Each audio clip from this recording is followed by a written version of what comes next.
Hello बच्चों, नमस्कार। Good morning. क्या हाल चाल हैं सभी के? उम्मीद करता हूँ बहुत अच्छे होंगे।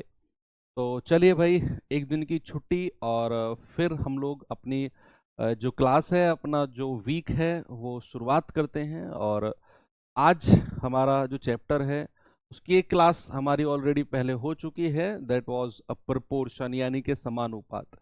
तो रेशियो एंड प्रोपोर्शन चैप्टर हम लोग पढ़ रहे हैं और जिसमें रेशियो वाला पार्ट हम ऑलरेडी कंप्लीट कर चुके हैं। अब प्रोपोर्शन चल रहा है। जो सैटरडे आपकी क्लास हुई थी उसमें बेसिक प्रोपोर्शन मैंने आपको बताया कि what is the meaning of proportion, है ना।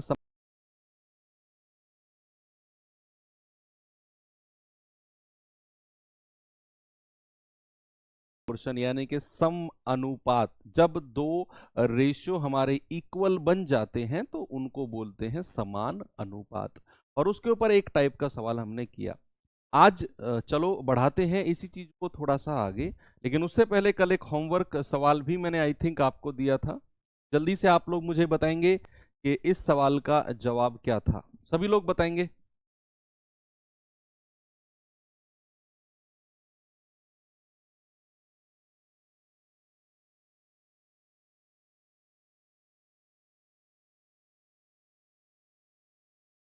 चलो, क्या उत्तर आया था भाई इस सवाल का?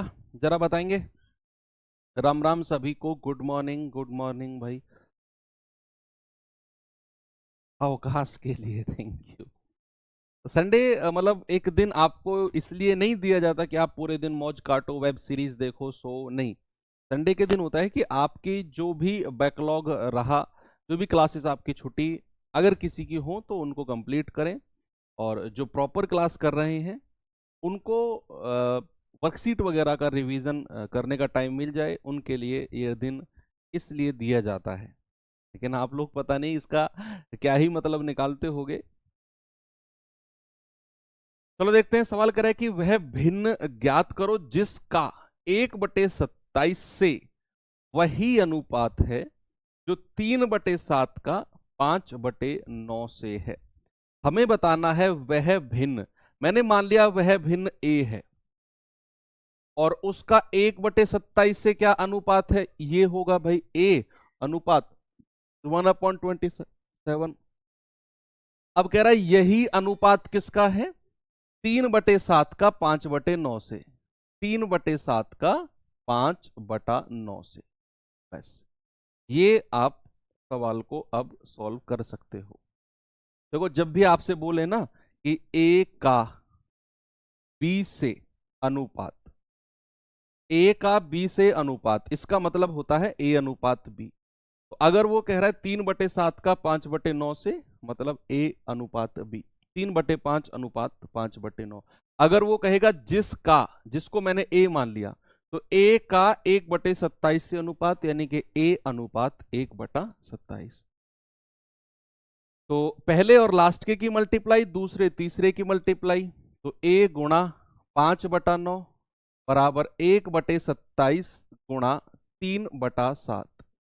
तो 3 से जाएगा 9 बार। आपका 9 से 9 कट जाएगा। ये 5 नीचे आ जाएगा, है ना। ये 5 आपका नीचे आ जाएगा तो ए बराबर कितना हो जाएगा आपका? 7×5 = 35, यानी कि 1/35, है ना। ये 5 नीचे आ जाएगा, 7×5 = 35। आपका जवाब होगा ऑप्शन नंबर बी, 1/35। बस इस लाइन को आप लिख सकते हो। वैसे ए का बी से अनुपात, इसका मतलब होगा कि आपको ये बोलेगा ए अनुपात बी। इस सवाल में आपको वही चीज क्लियर करनी है। ओके, चलो अब चलते हैं अपने बच्चे नेक्स्ट टाइप की तरफ। प्रोपोर्शन का जो हमारा नेक्स्ट टाइप है बच्चे, कल मैंने आपको प्रोपोर्शन में क्या चीज बताई? कल मैंने आपको प्रोपोर्शन में एक चीज बताई थी कि आपके दो अनुपात, यानी कि दो रेशियो अगर इक्वल हो जाएं तो उनको हम क्या बोलेंगे? उनको हम बोलेंगे प्रोपोर्शन, यानी कि सम अनुपात। अगर मैं कहूं कि कोई रेशियो है हमारा a/b, अगर ये इक्वल हो जाए बच्चे c/d के, तो क्या इस कंडीशन को हम प्रोपोर्शन बोलेंगे? अगर एक रेशियो दूसरे रेशियो के इक्वल हो जाए, क्या हम उस कंडीशन को प्रोपोर्शन बोलेंगे? आप कहेंगे सर बिल्कुल सही बोला आपने, इसको प्रोपोर्शन बोलेंगे। बच्चे उसका एग्जांपल अगर मैं दूं तो ये, अगर मैंने लिया सपोज 5/7 और अगर मैं कहूं 10/14, तो क्या ये रेशियो हमारे प्रोपोर्शन में है? क्या ये रेशियो हमारे प्रोपोर्शन में है? आप कहेंगे सर चेक करना पड़ेगा, 2×5 = 10, 2×7 = 14। यस सर, ये दोनों रेशियो हमारे प्रोपोर्शन में है। दोनों रेशियो किस में है? प्रोपोर्शन। तो ये चीज हमको यहां क्लियर हुई कि जब दो रेशियो हमारे बराबर हो जाए तो उस कंडीशन को हम बोलते हैं कि ये प्रोपोर्शन में होगा। अब सवाल ने कहा, जो अब इस टाइप के क्वेश्चन है, टाइप नंबर 12 के जो क्वेश्चन है, पहला क्वेश्चन मैं आपको दिखाता हूं बच्चे, जरा ये सवाल देखिए, ये सवाल देखिए।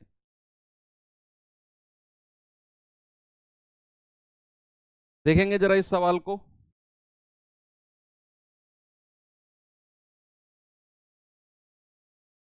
सवाल कुछ और कह रहा है आपसे, थोड़ा सा आपको पीछे लेकर जाएगा। अभी तक आपने जो कंडीशन पढ़ी कि यदि दो अनुपात बराबर हैं तो वो प्रोपोर्शन में होंगे, सवाल थोड़ा सा आपको पीछे खींच के ले जाएगा कि अगर दो अनुपात बराबर ना हो तो हमें उनको बराबर करने के लिए प्रत्येक संख्या में कुछ जोड़ना पड़े और तब जाकर वो संख्या हमारी प्रोपोर्शन में हो। तो जो प्रत्येक संख्या में जो मैंने संख्या जोड़ी, वो संख्या हमारी क्या होगी? अब एक बार सवाल पढ़ो। सवाल ने कहा कि k का मान ज्ञात करो जो 5, 12, 29 और 57, क्या बोला? 5, 12, 29 और 57 में से प्रत्येक में जोड़ा जाना चाहिए ताकि वे समानुपातिक रहें। अब ना आपको यहां चार संख्या बच्चे उसने दी, आपको चार संख्या दी, उसने कहा 5, 12, 29, 57, ये संख्या समानुपातिक है कि नहीं? बच्चे मैं देख रहा हूं जरा कि जो पहली दो का रेशियो है 5 और 12 का, वो हो जाएगा 5/12। बाद की दो का रेशियो कितना है? 29 और 57। भाई साहब ये तो कभी भी प्रोपोर्शन में है ही नहीं, दोनों रेशियो इक्वल है ही नहीं। कहां इक्वल है दोनों रेशियो?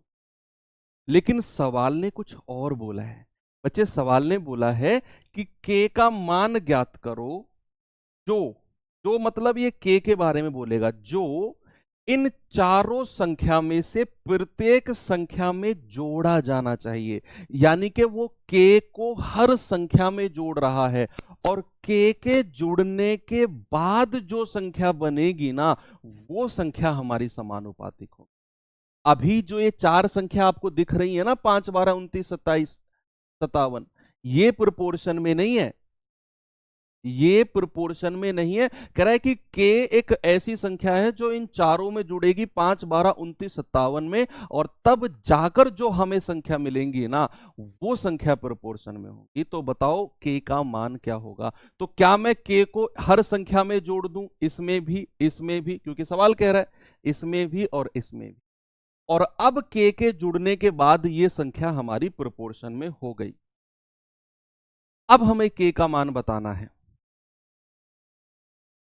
अब ऑप्शन से भी आप कर सकते हो कि आप k का मान ऑप्शन से रख के चेक कर सकते हो कि जिस k का मान रखने पर ये दोनों रेशियो इक्वल हो जाएं, वही आपका जवाब है, वही आपका जवाब है। आपको k का मान ऑप्शन से आप चेक कर सकते हो, रख के देख लो भाई। 5 रखोगे तो 5 और 5 10, 12 और 5 17, 29 और 5 34, 57 और 5 62। क्या ये इक्वल है? नहीं, मुझे तो नहीं लग रहा। हटाओ, 5 को रखने पर बात नहीं बनेगी। जरा 4 रखना, 5 और 4 9, 12 और 4 16, 29 और 4 33 और 57 और 4 61। क्या ये दोनों रेशियो कभी इक्वल बनेंगे? नहीं बनेंगे। हटाओ, 4 पे भी बात नहीं बनेगी। जरा 2 रखना, 5 और 2 7, 12 और 2 14, 29 और 2 31, 57 और 2 59। क्या ये दोनों रेशियो कभी इक्वल बनेंगे? ये तो 1/2 आ गया, कभी इक्वल नहीं बनेंगे, हटाओ, 2 पे भी बात नहीं बनेगी। जरा 3 को चेक करना, 5 3 8 और 12 और 3 15, 3 रखेंगे जरा 29 और 3 32 और 3 रखेंगे जरा 57 और 3 60, 4 से कटेगा 4 8 32 और 4 से कटेगा 15 चौके 60। आप देख लो दोनों रेशियो हमारे इक्वल हो गए। इसका मतलब है कि हमें वो जो संख्या ऐड करनी है ना वो 3 होगी, जो संख्या हमें ऐड करनी है वो होगी 3। लेकिन हर बार आपसे वो संख्या ही नहीं पूछेगा ना, आपसे कुछ और पूछ लेगा, कहेगा उस संख्या का वर्ग बताओ, उस संख्या में 4 जोड़कर 6 घटाकर, कुछ ऐसे पूछेगा। यहां तो डायरेक्ट आपको के का मान पूछ लिया कि जो प्रत्येक संख्या में जुड़े, तो आपने ऑप्शन से चेक करना बहुत आसान समझा।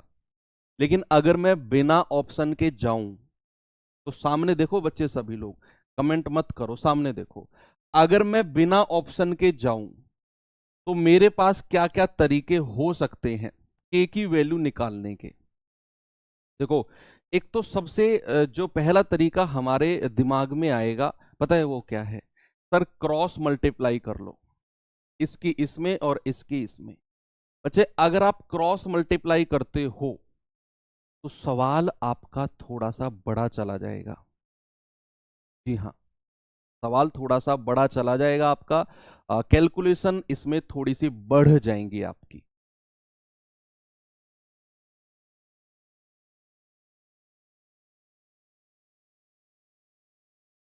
और कोई तरीका है क्या?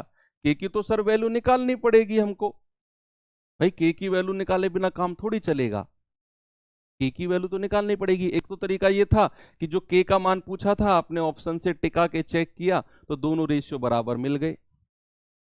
लेकिन दूसरा तरीका क्या है मैं आपको बताता हूं। देखिए क्या करना है आपने बच्चे, जो ऊपर की दो संख्या आपको दिख रही है ना, ऊपर की जो भी दोनों संख्या 5 और 29, इनका डिफरेंस ले लो।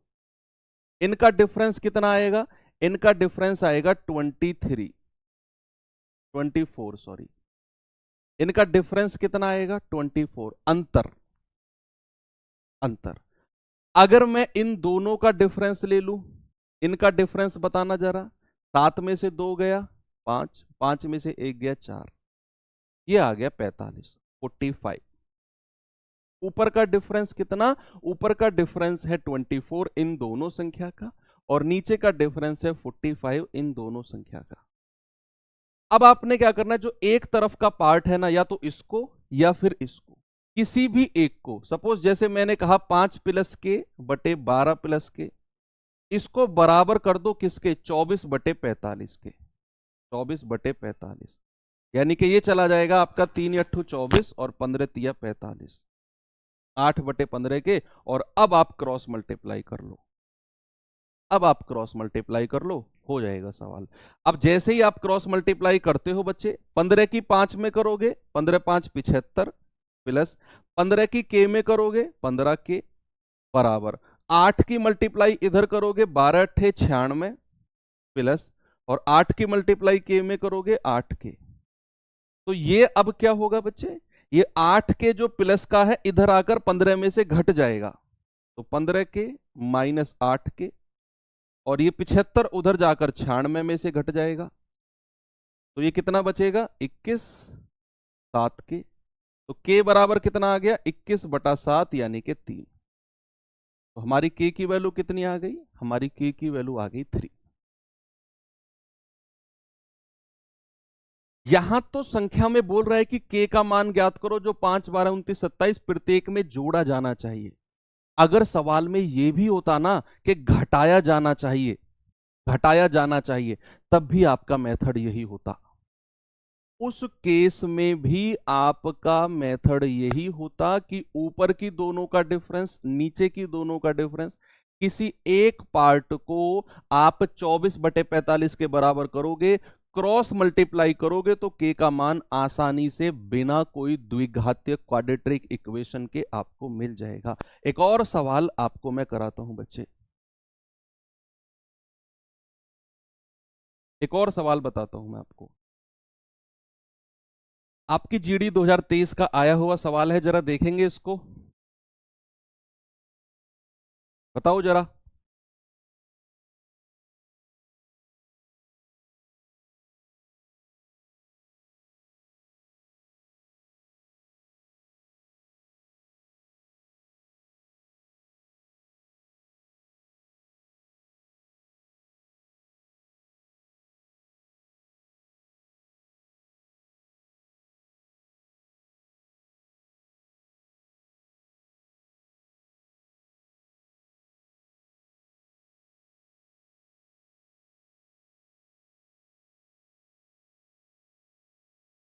बताओ बच्चे जल्दी से जवाब।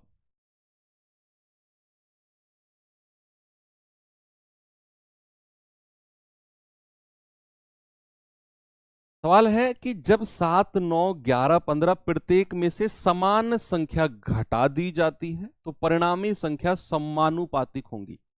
अब यहां जो संख्या आपको दिख रही है ना, 7, 9, 11, 15, ये चारों संख्या समानुपातिक नहीं है।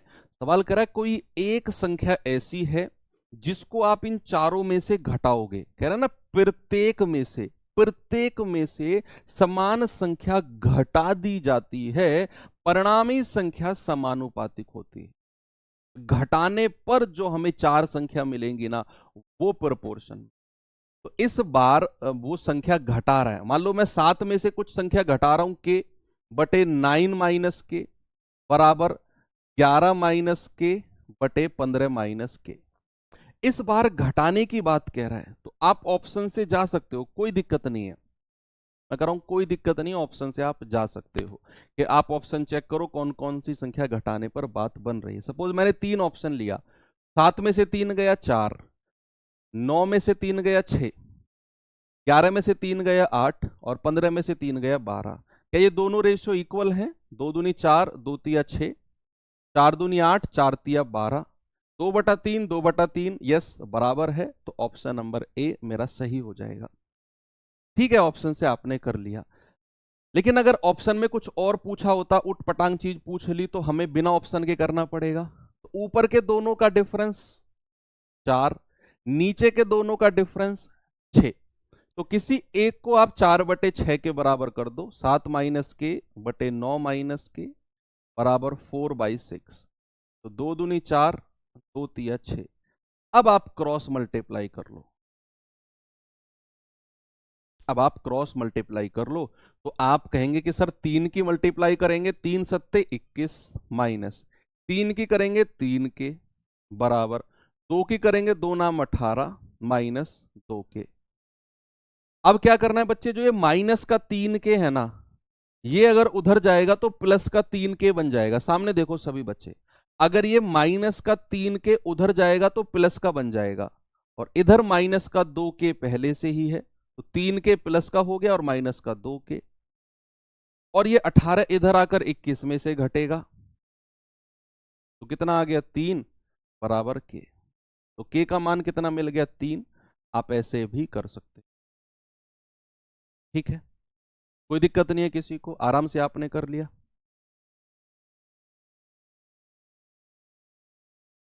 ये सवाल देखना बच्चे जरा।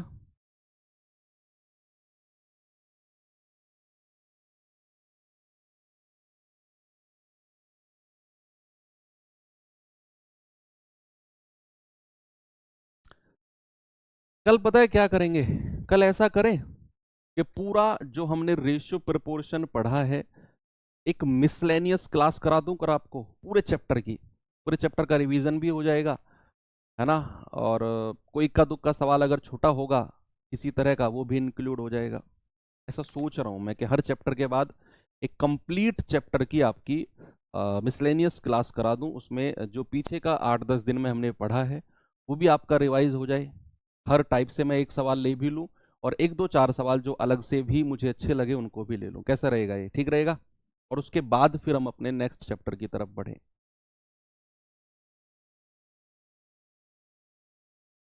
है ना? ठीक रहेगा ना? पूरे चैप्टर का रिवीजन भी हो जाएगा आपका। यही करते हैं, कल एक मिसलेनियस क्लास कराते हैं, इसमें कुछ प्रोपोर्शन का जो पार्ट बचेगा ना उसको भी कंप्लीट कर लेंगे, और कुछ क्वेश्चन में मिसलेनियस के भी करा दूंगा आपको। देखो कह रहा है चार संख्याएं 4, 8, 12, 22 को समानुपातिक बनाने के लिए प्रत्येक में निम्न में से क्या जोड़ा जाना चाहिए, है ना, क्या जोड़ा जाना चाहिए प्रत्येक में, बताइए। करिए जल्दी से, सवाल का जवाब क्या होगा इसका।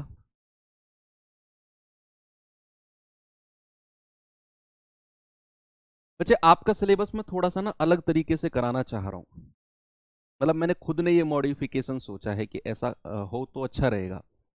होता क्या है कि कोई भी सिलेबस ना एक फ्लो में कराया जाता है कि मान लो percentage, profit loss, SI CI, फिर ratio proportion, partnership, mixture alligation के बाद टाइम एंड वर्क, उसके बाद pipe system, average, time speed distance, boat and stream, और फिर आगे।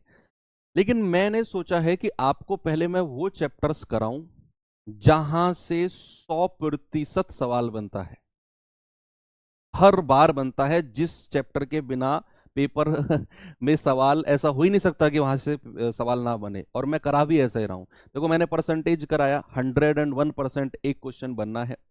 प्रॉफिट लॉस कराया, 100% एक क्वेश्चन बनना है। इसके बाद रेशियो प्रोपोर्शन पढ़ा रहा हूं, मैं कर रहा हूं 100% एक क्वेश्चन बनना है। इसके बाद मैंने देखो बीच में SI CI छोड़ दिया, थोड़े अच्छे चैप्टर हैं, सवाल बनते हैं, उसको हम लास्ट में शिफ्ट करेंगे। इसके बाद में मैं एक ऐसा चैप्टर सेलेक्ट कर लूंगा कि जिसमें से 100% क्वेश्चन बनता ही बनता है। तो मैं सोच रहा हूं कि इसके बाद में ना हम LCM HCF उठाएं भाई, हर शिफ्ट में, हर बार, हर वर्ष, हर शिफ्ट में LCM HCF से एक सवाल फिक्स है कि भाई साहब पूछा जाना है। और LCM HCF के बाद फिर हम टाइम एंड वर्क पढ़ेंगे, क्योंकि वो LCM HCF से ही रिलेटेड है, वहां LCM लिया जाता है संख्याओं का समय कार्य में।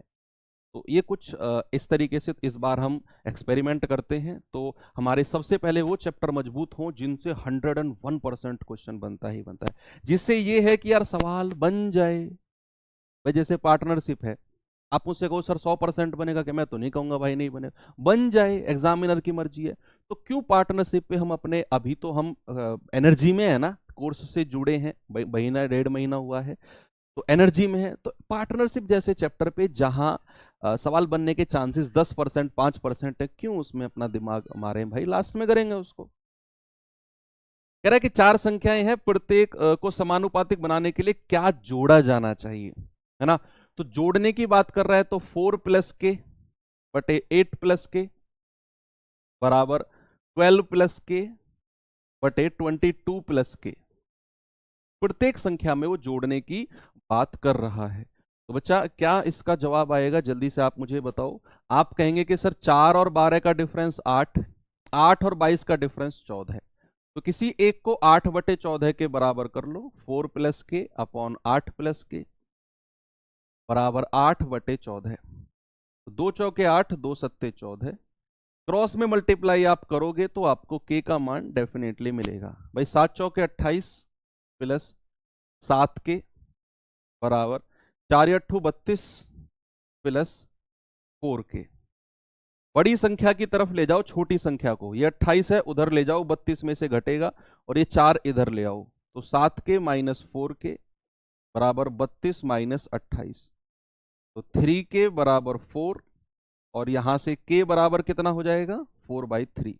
ये 3 नीचे चला जाएगा ना, ऑप्शन नंबर ये। देखो अगर आप इस सवाल में ऑप्शन से चेक करते, तो एक फ्रैक्शन को, एक भिन्न को इनमें जोड़कर चेक करने में हालत खराब हो जाती, बहुत टाइम वेस्ट हो जाता। इसीलिए मैंने आपको ये मेथड बताया, सीधा लगाओ, आपका आंसर आपके सामने होगा। एक और सवाल कराऊं, ये सवाल करिए जरा।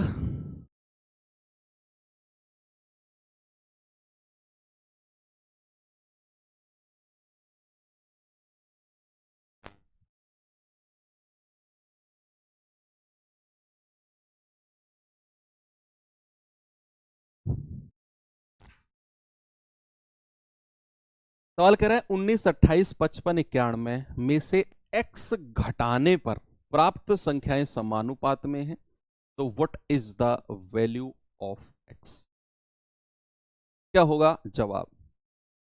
इसमें प्रत्येक में से x घटा रहे हैं, तो 19 में से भी x घटाओ, 28 में से भी x घटाओ, 55 में से भी x घटाओ, और 91 में से भी x घटाओ। अब ये संख्या समानुपातिक है। हाँ, आप ऑप्शन से डेफिनेटली चेक कर सकते हो।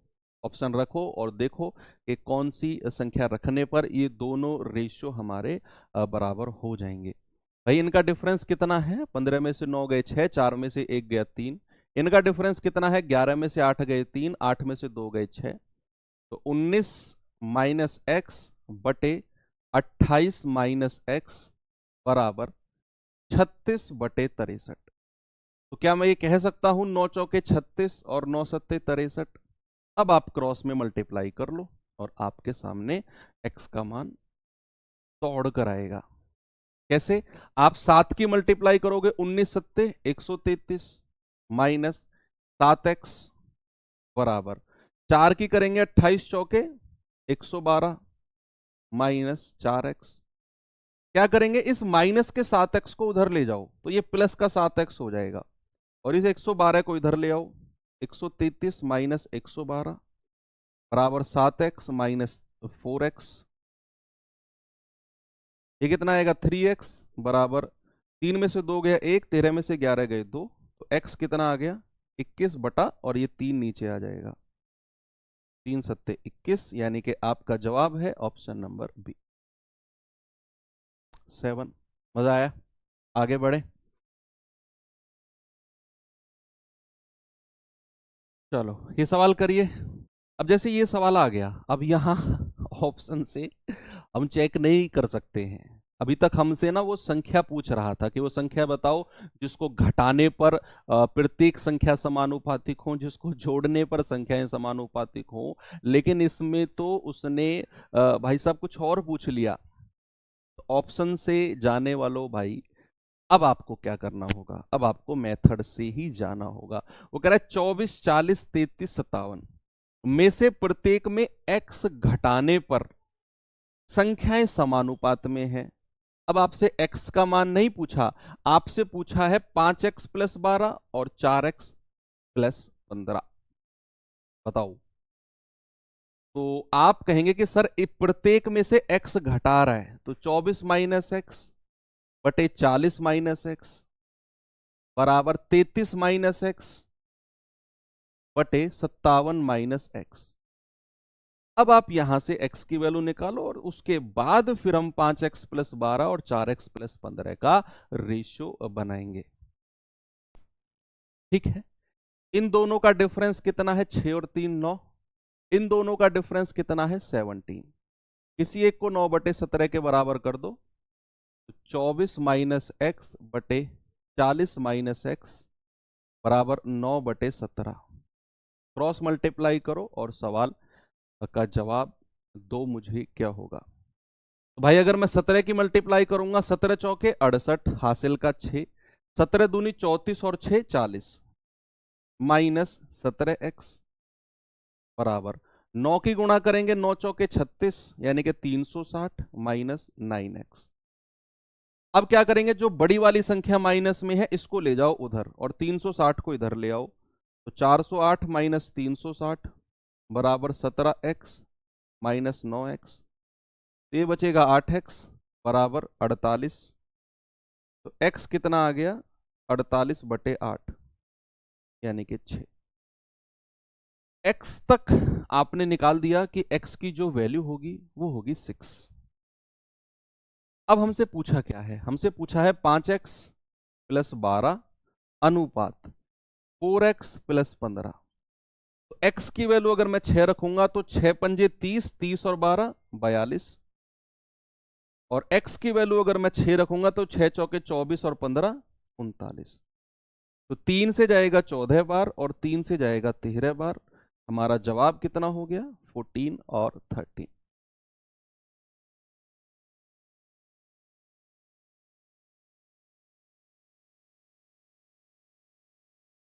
काटा तो हमारा जो बेसिक रेशियो बना है वो बेसिक रेशियो बना है 14 एंड 13 का। आराम से आप इस तरह के सवाल कर सकते हो जहां प्रत्येक संख्या में कुछ जोड़ने को बोलेगा, कुछ घटाने को बोलेगा। ठीक है। अब आते हैं अपने नेक्स्ट टाइप की तरफ, जो रेशियो एंड प्रोपोर्शन का हमारा टाइप नंबर 13 है। ठीक है भाई। और इसमें देखेंगे क्या है जरा।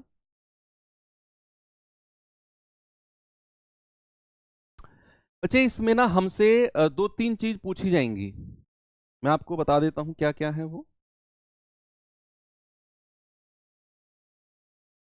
इसमें ना दो तीन चीज हमसे पूछी जाएंगी और उन्हीं से ही बैक टू बैक, चाहे मैं एसएससी की बात करूं, चाहे मैं रेलवे की बात करूं, मैं किसी भी एग्जाम की उठा लूं, एसएससी का मैं अगर हूं, आप एमटीएस से उठाकर सीजीएल मेंस तक के क्वेश्चन की अगर बात करोगे ना, इसके बीच में जितने भी एग्जाम आते हैं, चाहे एमटीएस हो, सीएचएसएल हो, एसएससी जीडी हो, आपका सीपीओ हो, एसएससी सीजीएल हो, हर एग्जाम में मैं जो अब इस टाइप में आपको पढ़ाने वाला हूं, तीन चीज वहीं से ही सवाल बनता है और उन्हीं को ही बार बार घुमा फिरा कर वही चीज आपसे पूछता है। जिसमें बच्चे आपका पहली जो चीज पूछेगा, आपसे पूछेगा मध्यानुपात।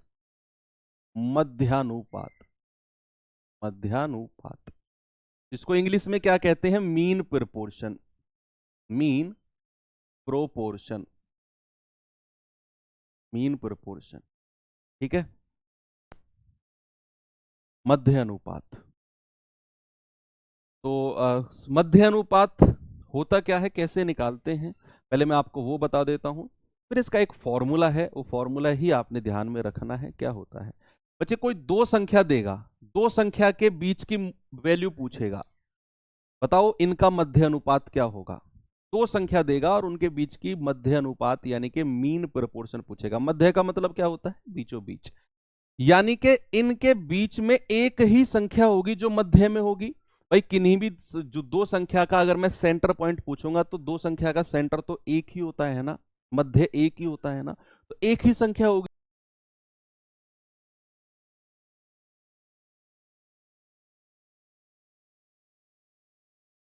संख्या का इससे भी अनुपात होगा। यानी कि जो हमारी ए और बी की मध्य वाली वैल्यू है ना, मध्य अनुपात ए और बी का, उस संख्या का ए से भी अनुपात होगा और उस संख्या का बी से भी अनुपात होगा। और अब इस x की वैल्यू हमको निकालनी है और यही x क्या है? आपका मध्य अनुपात। तो इसको मैं कहूंगा पहली और लास्ट की मल्टीप्लाई, दूसरे तीसरे की मल्टीप्लाई। तो एक्स स्क्वायर बराबर ए बी और x बराबर क्या होगा? Under root of a B.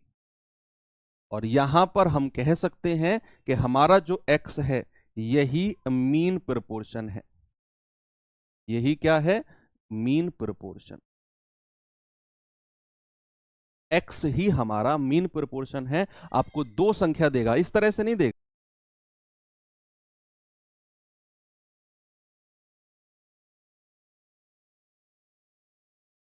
वही उनका मध्य अनुपात होगा। इसी चीज को आपने याद रखना है बस, कि a और b का जो मीन प्रोपोर्शन होता है वो होता है under root of a B.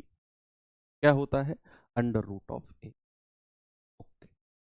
अब इसके ऊपर मैं आपको क्वेश्चन भी कराता हूं, चलो देखते हैं।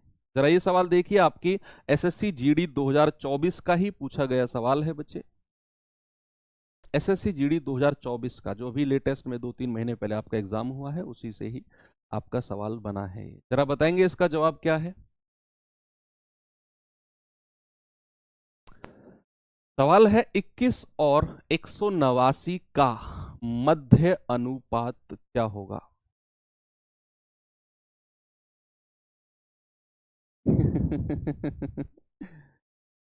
खुशी सोनी, बच्चा वो उसमें होंगे जब हम पढ़ेंगे ना मिक्सचर एलिगेशन, वो उसमें पढ़ाऊंगा मैं आपको।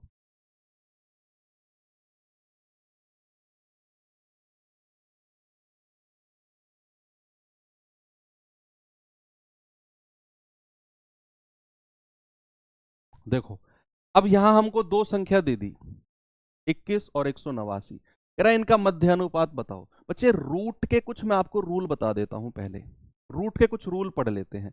अगर रूट के अंदर कोई संख्या वर्ग में है तो बाहर निकल के आएगी ए, और इसको मैं ऐसे भी लिख सकता हूं अंडर रूट ऑफ ए गुणा ए। भाई कोई भी संख्या दो बार अगर मल्टीप्लाई है तो वो बाहर निकल के कितनी आएगी? एक बार आ जाएगी, बाहर निकल के आ जाएगी ना। तो वही चीज हमें यहां पर लगानी है कि अगर मैं 21 और 189 का मध्य अनुपात पूछा है तो मध्य अनुपात होगा अंडर रूट ऑफ 21 गुणा 189। देखो अब मेरे पास ना दो ऑप्शन है, सुनो सामने देखो, मेरे पास दो ऑप्शन है। कि मैं 21 की गुणा 189 में करूं, 21 की गुणा 189 में करूं, और फिर जो संख्या मुझे मिले उसका मैं वर्गमूल निकालूं। ये तो मेरे लिए बहुत ज्यादा टिपिकल हो जाएगा कि 21 की गुणा 189 में करें और फिर जो संख्या मिले उसका वर्गमूल निकालें। तो सर कुछ बताओ कि हमें कैलकुलेशन कम करनी पड़े। तो करना क्या है बच्चे, ये वाला रूल जो मैंने आपको बताया है ना, कि अंडर रूट में a गुणा a, एक ही जैसी दो संख्या बना लो, एक ही जैसी दो संख्या, एक संख्या पट से बाहर निकल के आ जाएगी। तो अब एक 21 तो ऐसे ही रहने दो। अगर मैं 189 को ऐसे लिख दूं, अगर मैं 189 को ऐसे लिख दूं 21 गुणा 9, अंडर रूट के अंदर मुझे क्या मिल जाएगा, 21 गुणा 21 गुणा 9 मिल जाएगा कि नहीं, 21 गुणा 21 गुणा 9। अब आप ये रूल देखो कि अंडर रूट के अंदर a गुणा a है तो a बाहर आ जाएगा, तो 21 गुणा 21 है तो 21 बाहर आ गया, और अंडर रूट के अंदर 9 है। देखो अगर 9 अंडर रूट के अंदर है तो 9 एक परफेक्ट स्क्वायर है, पूर्ण वर्ग है। बच्चे अगर रूट के अंदर 9 है तो 9 का परफेक्ट स्क्वायर है, 9 का रूट कितना होता है 3, तो यहां 3 बाहर आ जाएगा, 21 तिया 63। क्यों 3 होगा सर, क्योंकि अंडर रूट 9 को बच्चे हम लिख सकते हैं 3 का स्क्वायर। और ये पहले वाला रूल देख लो, a का स्क्वायर अगर रूट के अंदर है तो बाहर क्या निकल के आएगा 3, ऐसे 3 आ गया और 21 तिया 63 आपका जवाब है ऑप्शन नंबर सी। ये सवाल देखो, ये आपका जीडी 2023 का पूछा गया सवाल है। देखेंगे बच्चे इस सवाल को जरा।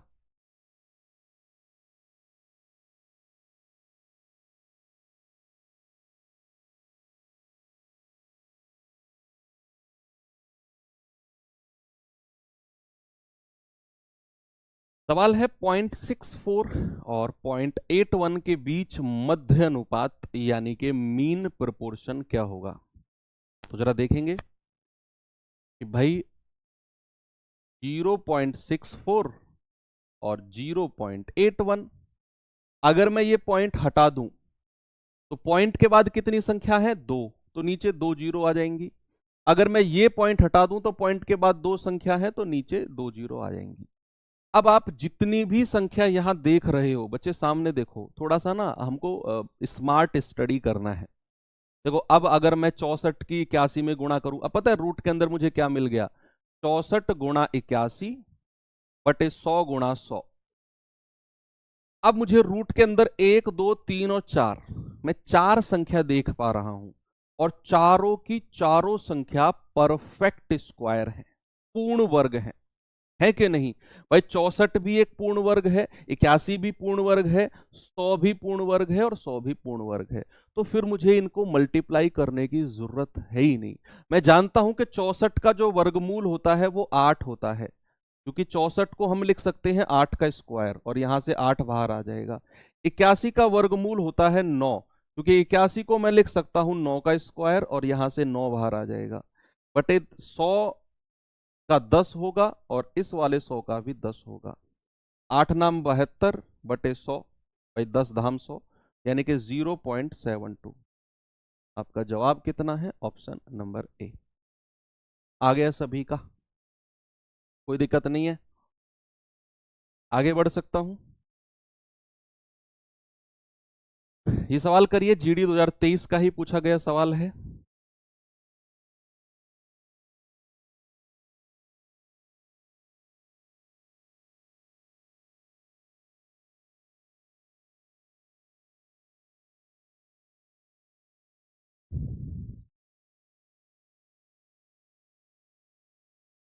बताओ बच्चे इसका जवाब क्या होगा।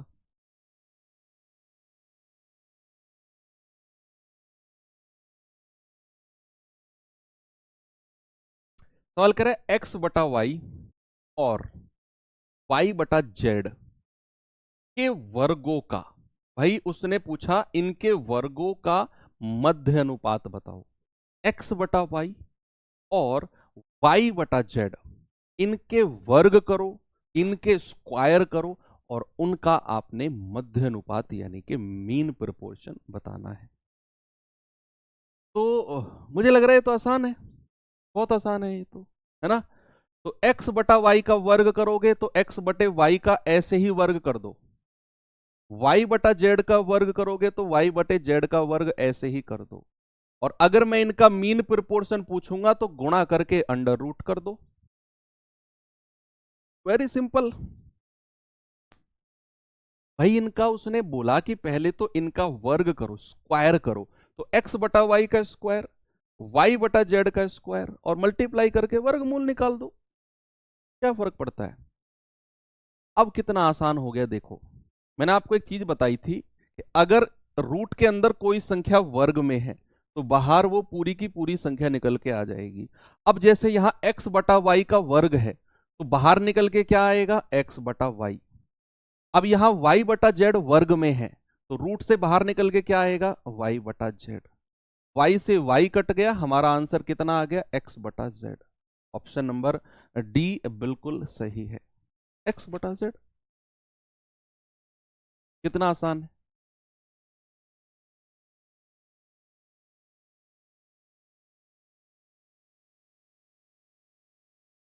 ठीक है, आगे बढ़े।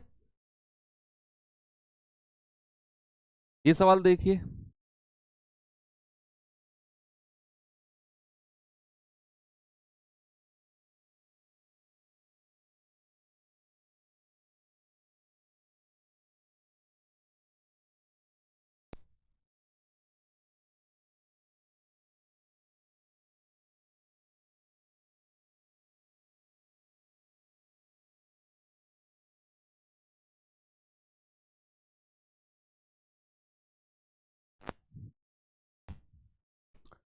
भाई वो कह रहा है कि यदि a प्लस बी बराबर 25 है और a माइनस बी बराबर 7 है तो a और b का मध्य अनुपात बताओ।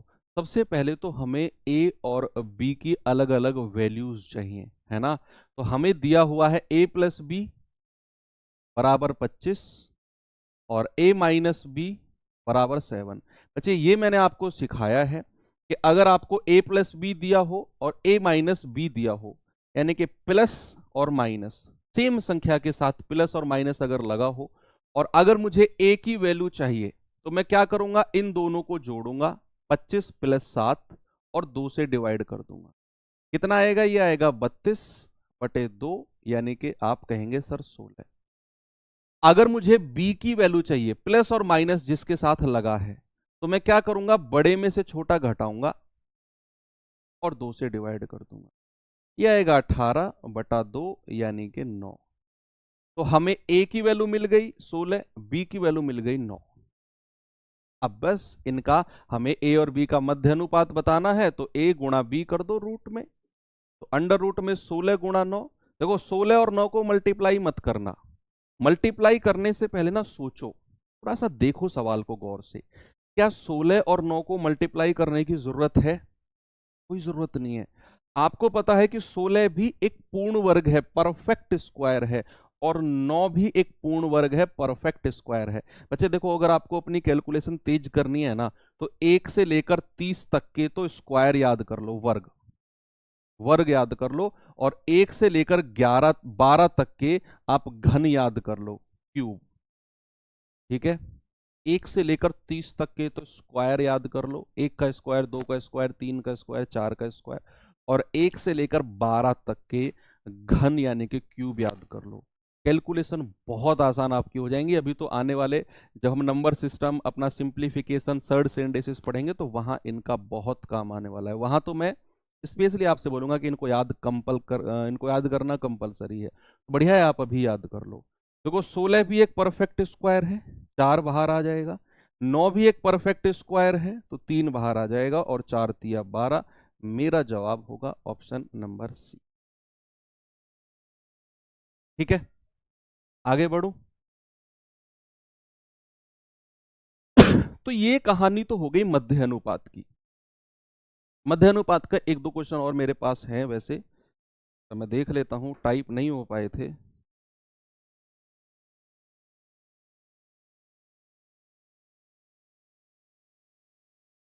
नहीं, मध्य अनुपात की नहीं, तृतीय अनुपात। चलो देखते हैं। तो मध्य अनुपात की कहानी खत्म। अब बात आती है तृतीय अनुपात।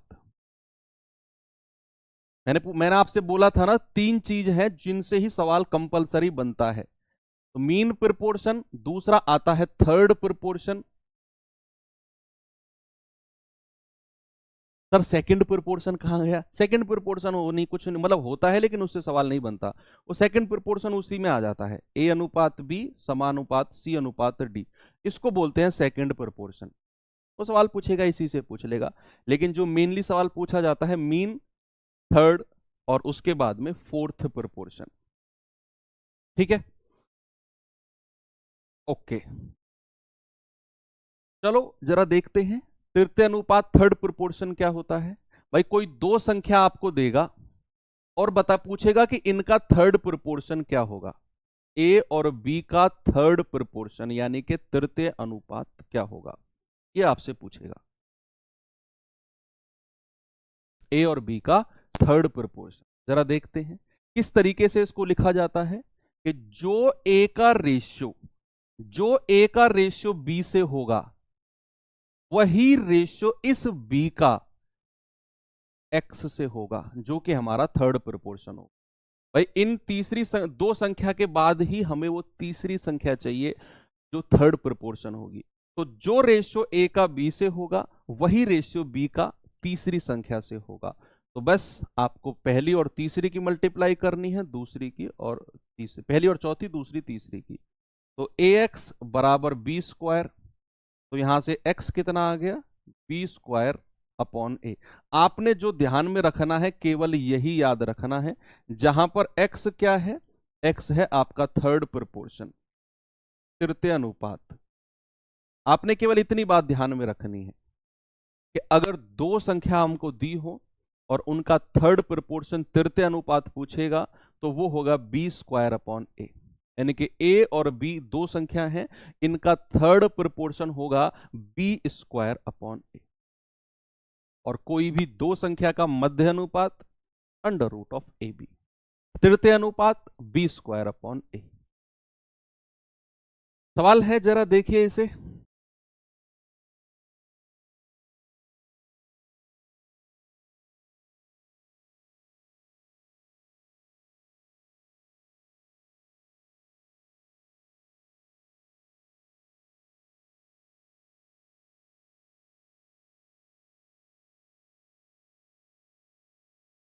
सवाल ने कहा 16 और 20 का तृतीय अनुपात यानी कि थर्ड प्रोपोर्शन बताओ।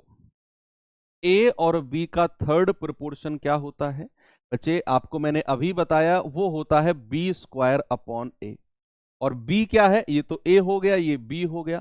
तो बी स्क्वायर यानी कि 20 गुणा 20 और बटे, भाई बी स्क्वायर को मैं बी गुणा बी भी तो लिख सकता हूं, एक ही तो बात है दोनों का मतलब, और बटे 16। अब आप कर लो ये सवाल को, हो गया। सिंपल है ये प्रोपोर्शन पार्ट। 4 चौके 16, 4 पंजे 20, 4 से कटेगा 4 पंजे 20 और 5 पचम 25। ऑप्शन बी सही जवाब है। एक और सवाल दूं, ये सवाल करिए जरा।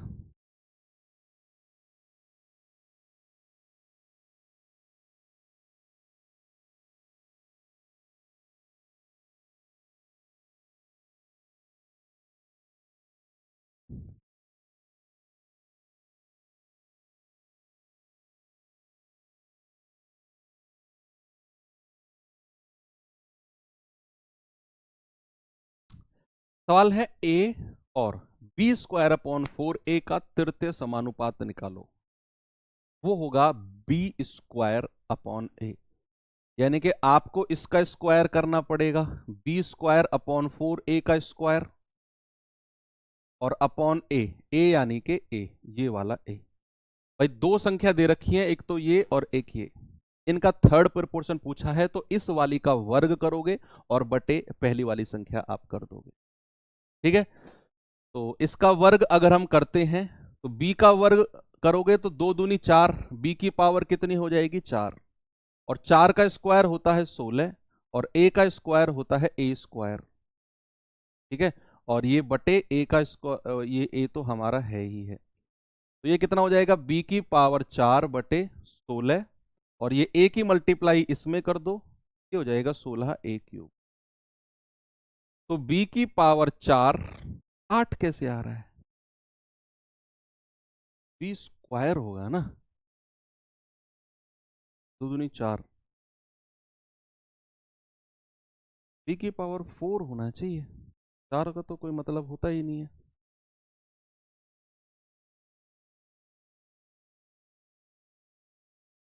है ना।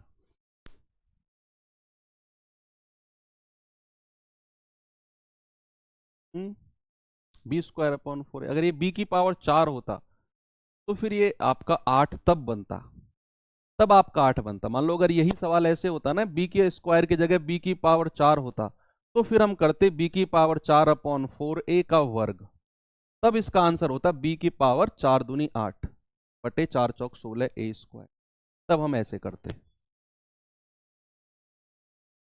तो यहां पर आपका जो आंसर है, इसको थोड़ा करेक्ट कर लेना, ऑप्शन को b की पावर 4 कर लेना इसको, ये आपका सही जवाब है। चलो ये सवाल करो, जीडी 2023 का पूछा गया क्वेश्चन है ये।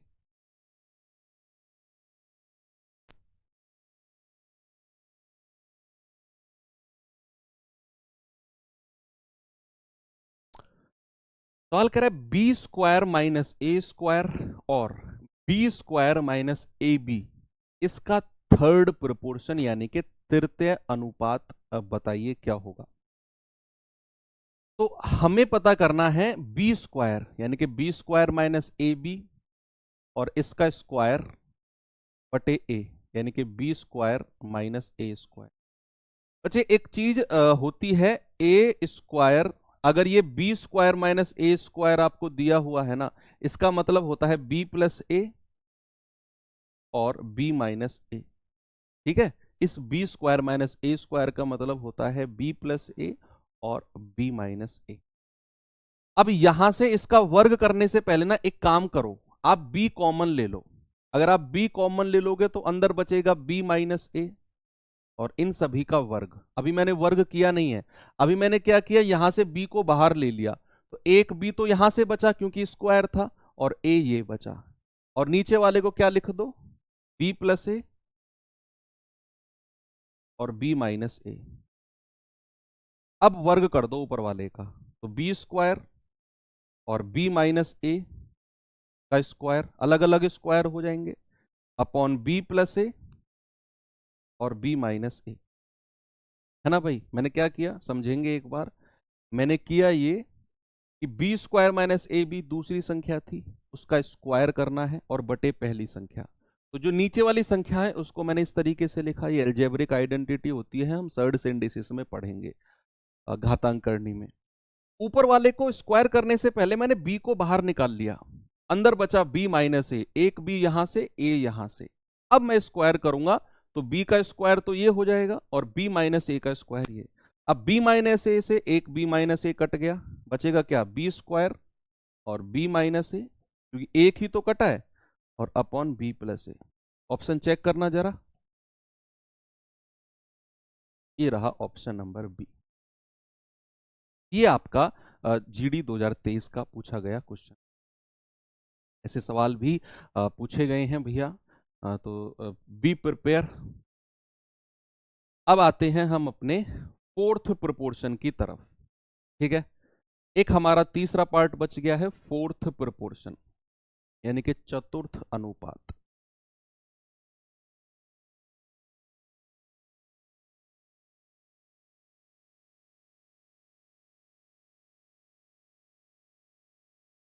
फोर्थ प्रोपोर्शन,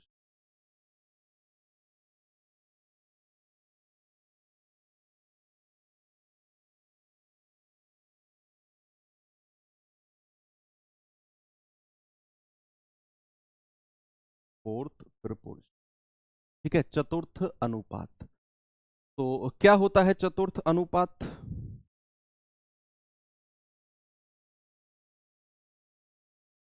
भाई आपको तीन संख्या दी होंगी, आपको ना तीन संख्या दी होंगी कि ए बी और सी, और कहेगा कि बताओ इनका फोर्थ प्रोपोर्शन क्या होगा। तो लिखने का तरीका क्या होता है कि जो अनुपात ए का बी से है वही अनुपात सी का उस चौथे अनुपात से जो कि हमसे पूछ रहा है उससे होगा। ए की गुणा एक्स में करो, बी की गुणा सी में करो, तो ए एक्स बराबर बी गुणा सी। तो यहां से x बराबर क्या होगा, b गुणा सी बटे ए, जहां पर x क्या है हमारा फोर्थ प्रोपोर्शन। फोर्थ प्रोपोर्शन आपको यही चीज याद रखनी है बस कि हमारा जो अगर तीन संख्या हमको दी होंगी और उनका फोर्थ प्रोपोर्शन यानी कि चतुर्थ अनुपात पूछेगा तो b गुणा सी बटे ए हमें करना है। तीन चीज आपसे पूछी जाएंगी, एक तो मध्य अनुपात, तृतीय अनुपात, चतुर्थ अनुपात। बस मध्य अनुपात सीख लिया, दो संख्याओं का मध्य अनुपात रूट ए बी, दो संख्याओं का तृतीय अनुपात बी स्क्वायर अपॉन ए, और तीन संख्याओं का चतुर्थ अनुपात बी गुणा सी बटे ए। दो तीन बार रिवाइज करेंगे, चीजें बड़े आराम से हो जाएंगी। चलो जैसे ये सवाल है, करेंगे बच्चे इसे जरा बताइए इसका जवाब क्या होगा। इसके जो क्वेश्चन बचेंगे ना, कुछ 5-6 क्वेश्चन बचेंगे, वो हम कल करेंगे। और कल फिर मैं आपको कुछ मिसलेनियस क्वेश्चन भी करा दूंगा, कुछ नए क्वेश्चन, कुछ थोड़े से अच्छे लेवल के क्वेश्चंस, कुछ जो हमने टाइप पढ़ लिए हैं उन्हीं में से ही मैं कुछ क्वेश्चंस रख लूंगा। तो मिसलेनियस क्लास हमारी शुरू के 15-20 मिनट में इसके 5-6 क्वेश्चन कंप्लीट करेंगे और फिर 45 मिनट हम अपने मिसलेनियस क्वेश्चन को करेंगे कल। तो 3, 4, 9 का चतुर्थ अनुपात क्या होगा भैया, b गुणा सी, यानी कि 4 गुणा 9 बटा 3। 3 तिया 9, 4 तिया 12, ऑप्शन नंबर बी। b गुणा सी बटे ए, भाई तीन संख्या दे रखी है, फोर्थ प्रोपोर्शन पूछा है, तो बाद की दो की गुणा करके पहली संख्या से डिवाइड कर दो, यही होता है फोर्थ प्रोपोर्शन। ये सवाल करो जरा।